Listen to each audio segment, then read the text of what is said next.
আমি আগন্তুক আহিব লগা সকলো ধৰণৰ নিৰ্বাচনৰ প্ৰস্তুতি ক'বা যেহেতু যিকোনো মুহূৰ্তত পঞ্চায়ত নিৰ্বাচন ঘোষণা হ'ব পাৰে আৰু লোকসভা নিৰ্বাচন অহা বছৰ 2024 চনত হ'ব লগা ইলেকশ্যনত ৰাইজে দলে বলে আপোনাৰ দলত যোগদান দিব বুলি আপোনাৰ কিমান পাৰ্চেণ্ট বিশ্বাস আছে? এতিয়াই ৰাইজে যোগদান দিছে।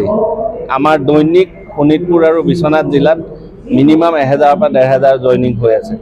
আমাৰ সেইটো আৰু ডাঙৰ সভা হ'বলৈ গৈ আছে।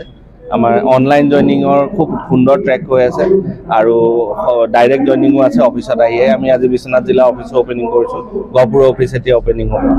এতিয়া আমি বড়ো সম্প্ৰদায়ৰ কথা কম, যিহেতু বিজেপি আৰু UPPL গঠন দুটা চৰকাৰে আমাৰ বড়ো উত্তৰ অঞ্চলৰ বড়ো সম্প্ৰদায়ৰ কাৰণে একো এটা কাম কৰা পৰিলক্ষিত হোৱা দেখা নাই, কিন্তু আপোনালোকে চৰকাৰ গঠন কৰাৰ পিছত আমাৰ বড়ো সম্প্ৰদায়সকলে কি নিচিনা কাম কৰি যাম বুলি ভাবিছে? বড়ো সম্প্ৰদায়ৰ সমস্যাৰ ওপৰত আমাৰ এটা ৰাজনৈতিক আলোচনা চলি আছে। বড়ো সম্প্ৰদায়ৰ লোকসকলৰ যিখিনিৰ জংঘলৰ এৰিয়াত থকা তেওঁলোকক চৰকাৰে মাটি দিম বুলি কৈ ভোট লৈ গ'ল, সেইসকল লোকৰ মাটিৰ অধিকাৰ দিম বুলি আমাৰ অৰবিন্দ কেজৰিৱাল ডাঙৰীয়া যোৱা 2 এপ্ৰিলত আহোঁতে ঘোষণা কৰি থৈ গৈছে যে ৰাইজৰ মাটিৰ অধিকাৰ তেওঁ প্ৰদান কৰিব। গতিকে মাটিৰ অধিকাৰটো আমাৰ চৰকাৰৰ এটা হেৰিৰ ভিতৰত আছে। গতিকে সেইটো সেই সম্প্ৰদায়ৰ লোকসকলৰ বাবে আমি কৰি দিম বুলি আমাৰ চৰকাৰ হ'লে আমি বিটিআৰ চুক্তিত মতে যিমানখিনি NDP আছিলে তেখেতসকলক ৰিপ্ৰেজেণ্টেশ্যনৰ কথা কৈছিলে, কিন্তু আজিলৈকে এই সন্দৰ্ভত আজিলৈকে চৰকাৰে একো কথা কোৱা আমি দেখা নাই। এই সন্দৰ্ভত আপুনি কি ক'ম বুলি কৈছে? যিহেতু বাই প্ৰফেশ্যন আমি MOSৰে কাম কৰি আছোঁ, DSDৰ কাম মই কৰি আছোঁ। DSD চুক্তিয়ে সম্পূৰ্ণ কৰিব পৰা নাই 2012 চনত হোৱা। বাকীখিনি NDFBৰ লগত যিখিনি চুক্তি হৈছে সেইখিনি যিটো প্ৰচেছত আগবাঢ়িছে সেইখিনি হয়, মানে যিখিনিয়ে চুক্তি কৰিছিল তেওঁলোক হয়তো এই দুনিয়াত নাথাকিব, কাৰণ DSD চুক্তিয়ে কমপ্লিট হোৱা নাই।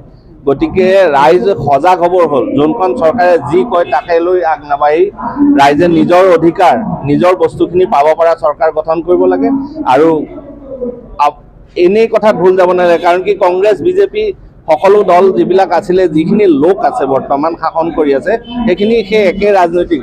এতিয়া আমি নতুন ফেজ দি নতুন আৰম্ভণি কৰিব খুজিছোঁ। যদি চৰকাৰ কেন্দ্ৰত হয়, সকলো ধৰণৰ জনজাতীয় সমস্যা সকলো সমস্যা সমাধান কৰিবলৈ কাৰণে আগ্ৰহী।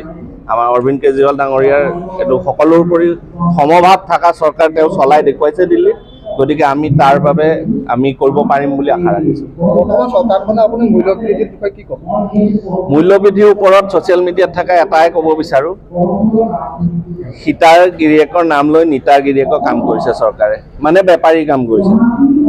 ৰামৰ নাম লৈ আম্বানী আদানীক ধনী কৰিছে, তাৰ বাহিৰে একো কাৰণে। কাৰণ মূল্যবৃদ্ধিক কণ্ট্ৰল কৰিবলৈ ৰাইজক সকাহ দিবলৈ এখন চৰকাৰ বনোৱা হয়।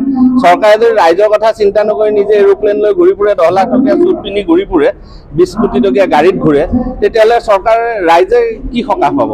ৰাইজে আজি হস্পিটেলৰ কেছ কাউণ্টাৰত কান্দে, কিন্তু তেওঁলোকৰতো সকলো ফ্ৰী। আমি দিয়া ভোটৰ বিনিময়তহে তেওঁলোকে ফ্ৰী পায়। সেই ফ্ৰীখিনি ৰাইজলৈ আনিবৰ কাৰণে আমি আম আদমি পাৰ্টি সংগঠিত কৰিছোঁ। আম আদমি চৰকাৰ আহিলে ৰাইজ এইবোৰ সমস্যাৰ পৰা মুক্ত হ'ব। চৰকাৰৰ যিমানখিনি কণ্ট্ৰলৰ চাউল দিয়া হৈছিলে, ফ্ৰী ৰেচন চাউল, এই ৰেচন চাউলবিলাক এতিয়া প্ৰতিটো দোকানে দোকানে পাবলৈ লৈছে। আপুনি এই সন্দৰ্ভত কি ক'ব? ৰাইজক ফ্ৰী চাউল দিয়াতকৈ যদি এমপ্লয়মেণ্ট জেনেৰেশ্যন কৰে, ৰাইজক খেতিৰ প্ৰতি আগ্ৰহী কৰে, যিখিনি মানুহে তেওঁলোকে 5 কেজি চাউল পাই পেলাই সেয়া মদৰ দোকানত বিক্ৰী কৰা দেখিছোঁ। ৰাইজে মদ খোৱা বৰ বেছি হৈছে, সেই কণ্ট্ৰলৰ দোকানত বিক্ৰী, সেইবিলাক ধৰণৰ জুমলাবাজি চৰকাৰ দৰকাৰ নাইতো। আমাক ৰাইজক কৰ্ম সংস্কৃতি চৰকাৰ দৰকাৰ। গতিকে সেই কৰ্ম সংস্কৃতি কৰিবৰ বাবে ৰাইজে চৰকাৰ আৰু ৰাজনীতি সলনি কৰিব লাগে। তাৰ বাবে আমি আম আদমি পাৰ্টি সংগঠিত কৰিছোঁ আৰু ৰাইজে আমাক সম্পূৰ্ণ সঁহাৰি দেখুৱাইছে। আগলৈও ইলেকশ্যনতো তেনেকুৱা সঁহাৰি দেখুৱাব বুলি আমি আশাবাদী।